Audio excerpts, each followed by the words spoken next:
Welcome to Research Sausage, where I discuss the origins of my research papers, hoping that this will help you in your path to generating your own research. To begin this series, I think it makes sense to start with my job market paper. This was not my first published paper. My first published paper was an idea derived from my job market paper that was just a small step away once I understood my own paper better. Inshallah, we will get to that in a future video. Meanwhile, let's go back to the core of my dissertation. I was motivated by the literature I read in some courses that I took. There were several empirical facts that motivated my work. One was the generally lower employment rate in Europe than in the United States. This is a labor issue, but it is also a macro issue. Many papers argued that this was because of various labor market rigidities in Europe, such as firing costs. However, the data suggested that this divergence was exacerbated in the late 1970s, suggesting there was some sort of shock that made things worse. What could that shock have been? Independently, I took a course on growth theory that emphasized the importance of vintage capital, taught by Bojan Jovanovic. The key idea of vintage capital is that technology is embodied in some asset. It could be people, or it could be machines, or it could be organizations. There was evidence that the rate of technical progress embodied in machines may have accelerated starting in the 1970s. Putting these two ideas together, I wondered whether the acceleration in capital-embodied technical progress could have been responsible for some part of the employment divergence. You might ask, why would these two things be related to each other?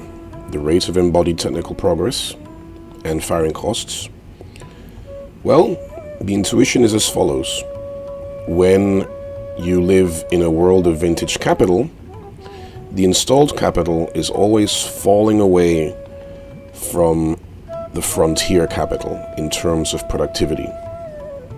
As a result, in a world of vintage capital, you would expect plants to slowly shrink based on the rate of embodied technical progress. There might be other factors that lead them to grow, such as learning, but the point is that underneath everything there is this downward trend, and so if that accelerates, then all else equal, it means that a plant's tendency to shrink will be a bit faster. And thus, firing costs are a more immediate prospect. I approached this problem in the following way. First, I identified a model that related employment to firing costs. This model was Hoppenheim and Rogerson 1993, which was still fresh at the time. Then, I extended it to allow for vintage effects.